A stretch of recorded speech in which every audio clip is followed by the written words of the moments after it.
Hello and welcome back to another episode of Endurance Insights. We're here September 3rd, 2025, on the cusp of triathlon championship season. So exciting time coming up.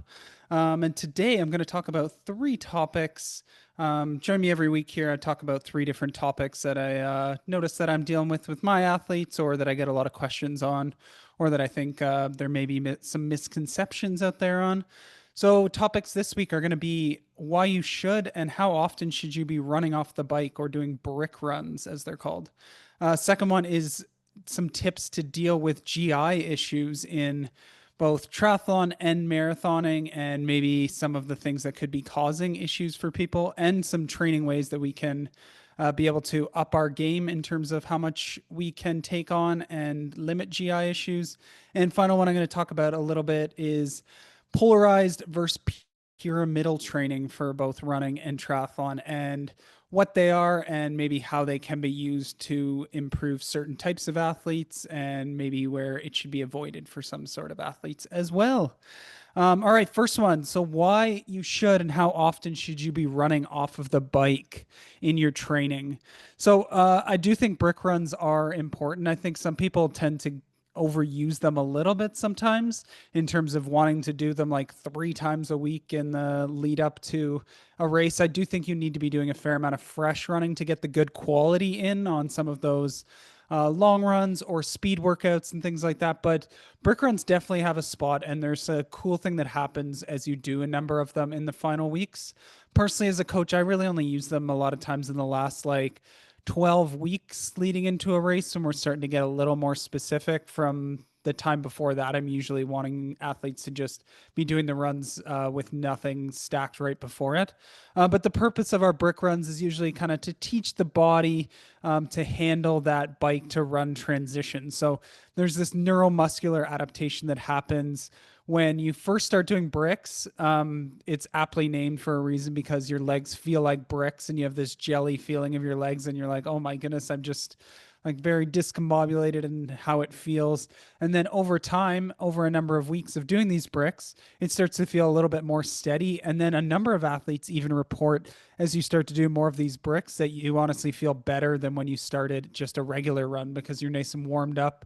And a lot of times people need to like hold themselves back because they feel so good as they first get off the bike, which is usually where we want athletes to get to, because then we can, in a triathlon race, be able to hold them back the first couple kilometers, bottle that up, and then use that sort of energy and pop that they have in these legs when they need it in the back half of the race.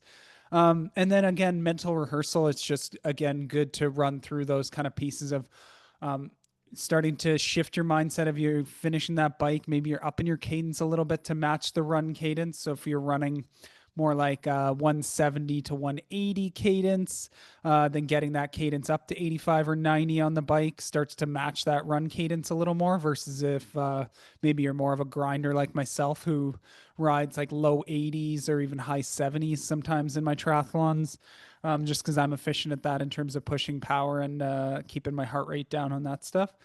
So those are just some ways as you're coming to the run to start to think about this, and then starting to practice with this mental rehearsal, the opening kilometers of that run. So a lot of my athletes, I'll rehearse with them in the final weeks if they're doing an Ironman, like those opening kilometers of an Ironman, so they know when they get off how to like sort of do a couple kilometer build into their race pace, versus going out hard and then just slowly falling off a cliff and ended up walking. If you can do it smart, you can do a couple kilometer build and then be able to hold nice and steady for the rest of that run. And that's going to be a way more optimal strategy than trying to bank time at the end of an Ironman and crumbling at the end. So in terms of frequency, usually in the final like couple weeks there, leading into a race, I'll be getting athletes to do like once to twice a week in terms of brick runs in that final 12 weeks. So they might see something like a short 20 to 40-minute sort of brick off of maybe a midweek, either aerobic or sort of tempo workout. Usually sort of easy or steady. Sometimes I'll have a little bit of a tempo in there if I'm doing a specific, like maybe hard bike workout into a hard run. And then the odd time I'll throw them off of the long ride as well. I think that's really important for Ironman athletes to be able to feel what that opening 20 to 40 minutes of getting settled feels like. And then every now and then I'll do like a long brick session where I might do shorten the ride a little bit or do one big sim day on the way to Ironman where a big day I like to give people is do a full 3.8K swim, bike usually something around like 160K and then run like 10K off of it, for example, around Ironman pace or practice that opening into that. So I use those sparingly just because they are big days that take a lot of recovery from. And obviously, you can overdo it if you mess them up.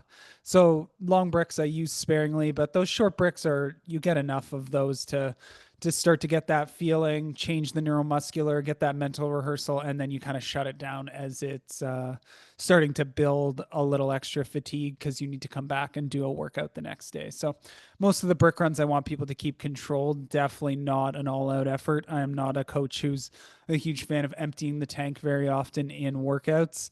I think I get athletes to have sort of some of those empty the tank or test their limits workouts like every 4 weeks or so, whether that's through a fitness test or a specific workout. But usually I want them to stay that A plus plus effort for race days specifically, because I think we only have a certain amount of those in us in a year. Maybe if you're doing sprint triathlon or 5Ks, you can do a lot more of them. But a lot of the athletes I coach are half marathon, Ironman, 70.3 type of distance athletes where you only get a couple shots a year. So you don't want to waste so many of these hard efforts in training and then not to be able to express your full fitness on race day. So that's how I use bricks with my athletes. So don't need to overdo them and be doing them off of every single bike. Just get enough reps leading into a race 1 or 2 times a week, and you'll start to notice a difference in there, and you'll be fine when you get to race day.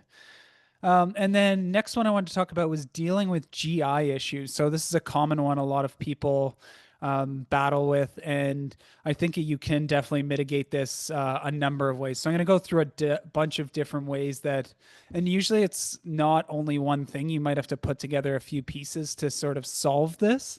But one high level one I don't think people give enough credit to is I actually notice a lot of people who have GI issues in their workouts are people who are actually not getting enough calories in their day to day. So they're maybe under fueling for the overall training load in their overall training. So one thing I do personally, especially as I get into heavy training weeks in my final blocks, is pair my Garmin and my Fitness Pal, and I just do an audit of my calories on a couple big days, like over the course of a few weeks, and just see if I'm way off base or if I'm getting close on calorie balance. And I notice such a massive difference on feeling great in my workouts, recovering quickly, and making improvements if I keep that calorie balance throughout the week. Um, but yeah, what happens is I notice a lot of people once they fix that calorie balance in their day to day, especially it's a lot of people who don't eat before their workouts, especially for athletes who are doing 8, 9, 10 plus hours of training per week. Really need to be eating before those workouts, or they're just going to be starting to get behind on calories, or that don't fuel their workouts very well. And they're just, when you get behind on that overall calorie balance, I find a lot of people have GI issues. And when they solve that, they get a lot better at being able to fuel in their workouts. And again, it's just this snowball effect that you can do more work in the workout, you recover quicker from it, you make improvements, you sleep better. The recovery is just so much better for it. So and then another one with GI issues is just like using the right products. So personally, most people that I've seen, our club is sponsored by them, but Precision Fuel and Hydration, the gels and drink mix with that. And I love SIS gels as well. I've found anybody that goes to those two products, and there's lots of other great products out there. But I find people that go to those two products oftentimes reduce a lot of the GI issues they maybe got with some other products that aren't quite as good or have weird textures or weird flavors. With Precision, you get really neutral flavor. SIS is very liquidy with a light, either like orange or strawberry flavor. but it's not like some of those really disgusting gels. You guys know the ones I'm talking about. I don't need to badmouth them here, but the fact that people are still training with those and wondering why they get GI issues is beyond me when there's so many great ones out there these days. So just getting the right products and trying some. There's great options like the feed, for example, where you can try a bunch of different products and find what you like and that you're excited to use. Personally, in an Ironman, I can use precision drink mix gels and SIS gels for an entire 9-10 hour Ironman, and I have no issues and I don't get sick of it. So some other ways to deal with GI issues is training the gut. The gut is a very trainable thing. So first of all, like practicing race fueling, using those products. You don't need to use it every single session, but first practicing either the products you're going to use or race totals in a number of your longer workouts. So you're not trying new things on race day.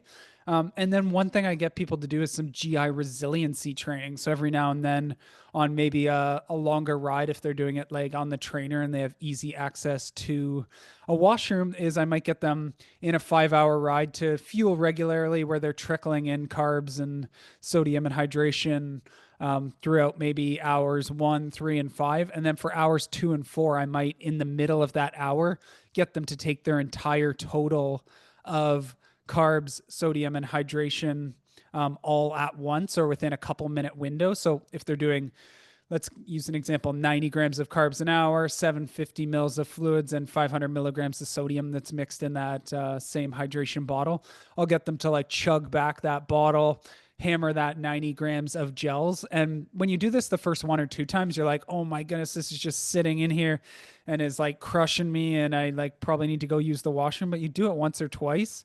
And then I find after like 3 or 4 times, like you can do this anytime you need to, which is a great skill to have if you find yourself deep in an Ironman race and suddenly you're feeling a little bit of fatigue. Hydration's one that takes a long time to replenish, but sodium and carbs, if you smash a bunch of that in the race and have the ability to not flip your gut by doing that, then you can really bounce back within 5 or 10 minutes. You'll start to feel instantly better. So it's just a great skill to have. And again, just gets your body used to being able to take on high levels of carbs and not be worried about the gut flipping on you. And then just remembering carb guidelines. So for most people in that 60 to 90 grams of carbs per hour on the bike, maybe you can go a little bit higher if you're a bigger person who's practiced a lot more of this. And then on the run, maybe you're looking more in the 40 to 70 grams per hour. Your body's sloshing around a little bit more. So just making sure you're sticking to those carb guidelines.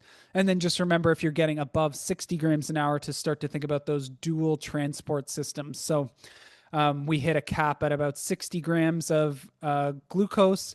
And then what happens is when you get beyond that, like say if we're taking 90 grams an hour, you're going to want to use a combination of glucose and fructose. So usually in a 2-to-1 ratio. So if we're using 90 grams an hour, you'd be looking for 60 grams of glucose, 30 grams of fructose. Beautiful thing is like gels like SIS and Precision have thought about this stuff, and a lot of them have that dual transport built in it anyway. So even an SIS gel is 1 to 0.8 ratio, which is another sort of in that optimal range for each of those. So if I'm taking a bunch of those, I know I'm hitting that dual transport system. Next one is thinking about hydration. So making sure you're matching the fluids and electrolytes to your sweat rate and the conditions you're racing in. So either get tested for your sweat rate and electrolyte losses. Sweat rate's an easy one to do. If you search how to do a sweat on or sweat loss calculator, you can do a ride where you track your weight before, track your weight after, how you went to the washroom, how much fluid you took in, and it can tell you how much your fluid losses are per hour. Electrolytes, usually you need to get tested by one of those like precision fuel and hydration labs. There's some companies popping up at Ironman events as well where you can get that tested, but it's just really good knowledge for yourself. And yeah, if you get tested on those, it's just good to know that you probably need to be replacing during an Ironman race like 60 to 80% of the fluid losses that you're getting in. Sodium getting up there to, you can usually get pretty close in terms of matching those losses in the per hour stuff. But yeah, in terms of the fluid losses, if you can get in that 60 to 80%, usually you can mitigate your loss to 1 to 2% in an Ironman, and then you're not going to be losing performance over that. Once you get after that 2%, then your performance really starts to degrade, and it takes so long to get that hydration back, many hours of rehydrating. So you don't want to get behind on that. But what happens with this hydration and electrolytes when they're out of balance, or you're super low or too high? Again, you're throwing your body off. It's either not getting enough to be able to digest, or you're getting too much where it needs to clear it quicker, and then you'll get GI issues. Just in terms of food choices as well, limiting high fiber, fatty, or spicy foods both before racing and obviously during this. We want to be pretty carb heavy on this. On a long distance event, if you have a little bit of protein in something, that's okay. But personally, like, I'm racing Ironmans in 9 to 10 hours, I'm going pretty much pure carb on the day with no real protein in there. And then pacing, you got to remember pacing impacts your ability to be able to deal with these GI issues. So many people I see go out way too hard in long distance triathlons or long distance running races have a lot of GI issues in the back half because they spike their heart rate too high. It reduces blood flow to the stomach, and then they're just not able to process carbs at as high of a rate, and then they end up having GI issues. And we know when you go out too hard, you're burning through those carbs quicker. You have GI issues, and everything just falls off, and you have a crap result, and you're just limping in at the end of it. And then just remembering within each discipline. So I talked about higher carb on the bike versus the run. Usually we do that because a less jostling on the bike, the heart rate is typically a little bit lower for that same effort. So you can get more carbs in. And then also you are front loading that for the run so that you don't maybe have to take on as much on the run because you're ahead of the game in terms of replenishing those carbs. So you might be able to get closer to that 100 grams of carbs an hour and be replenishing more of the percentage you're burning. And then on the run, even if you have some GI issues, you've done enough to make sure that you're not going to hit kind of the dreaded wall on the marathon or half marathon during that. All right, so those are a bunch of the tips in terms of dealing with GI issues. If you do an audit of yourself across, how's my day-to-day nutrition? Have I trained my gut? Am I using those products? Am I staying within the carb guidelines? Am I hydrating with fluids and electrolytes? Those food choices, pacing, and then just looking at how you're feeling depending on the discipline. I think you'll find probably some wins where you can start to optimize things and put a few of those pieces together, and you might totally avoid GI issues, and just allows you to focus on the key things you need to on that day, the effort and the RPE, and getting yourself to the finish line as best as possible, because we know how debilitating those GI issues can be. All right, final topic for today is polarized versus pyramidal training. So what is that, first of all? So polarized training, polarized meaning kind of like two opposite ends of the scale. Usually I'm going to talk about it in the 5-zone model. So zone 1 being recovery, zone 2 endurance, zone 3 is tempo, where we're getting in that marathon, half marathon pace, zone 4 a little bit more threshold, where we're talking 10K pace, somewhere around there in between 10K and half marathon pace. And then zone 5 being more of like our VO2 type of range, where we're going 5K or harder. And so I'm going to talk about it in the 5-zone model. So when we talk about polarized training, most of that is going to be 80% in that easy sort of zone 1, zone 2 type of spot, and 20% very hard, usually more zone 4 to 5 training. So it's great for aerobic capacity, but does take a fair amount of recovery from some of those hard sessions, but you're not doing a ton of intensity in the week. But for a lot of that marathon, half marathon, and Ironman, half Ironman, like, it's not super, for a lot of people, like, a lot of that zone 2 stuff is very applicable to race pace, but especially as you get half marathon and marathon, it may lack a bit of that race specific sort of tempo and threshold work, where pyramidal, where we talk about it in the, if we're talking about a big triangle here, zone 1 on the bottom, 2, 3, 4, 5, and it's thin like that at the top. Polarized had a bunch at the top, bunch at the bottom, not much in the middle. Pyramidal is going to be, again, still pretty balanced, maybe more like 60 to 70% easy. And then we're probably going to have more of a chunk in that zone 3 and 4 area with a little tiny sprinkle. Maybe it's more in the like 2 to 5% range of the training, just more in terms of maintenance in the zone 5 area. So a lot more specific for our longer events, builds that steady state strength. But you can very much fatigue yourself if you're doing way too much of this. You've heard people talk about like if you're running too hard all the time in that zone 3, it's one that like feels comfortable-ish that you can go for a long time, but builds a lot of fatigue if you don't do it the right way.